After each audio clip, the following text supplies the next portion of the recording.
په تورخم کې د طالبان د حکومت استخبارات ادعا کوي چې په تورخم بندر کې ډېرې تاریخي اثار موندلي دي او ضبط کړي دي.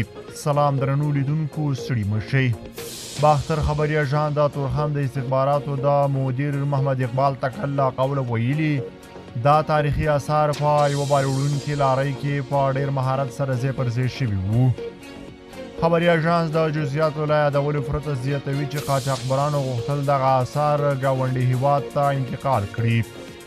طالبانو په خپله تېره واکمنۍ کې د بامیان د بودا د بوتانو په ګډون ډېرې تاریخي او لرغوني اثار له منځه یوړل، خو د طالبانو چارواکو دا ځل څو ځلې په بېلابېلو سیمو کې د تاریخي اثارو د قاچاق د مخنیوي خبر ورکړی دی. بلخوا په کندهار کې تر حاصل مخکې د انارو ګلان رژېږي. هر کال په کندهار کې د بېلابېلو لاملونو له امله د انارو حاصلات مخکې تر دې چې حاصل ته ورسیږي د ګلانو د رژېدو له امله ضایع کېږي، چې د انارو حاصلات هم ورسره کمیږي. د کندهار د کرنې ریاست مسؤلان وایي بزګران باید په دې اړه د دې ریاست څخه مسلکي مشورې ترلاسه کړي.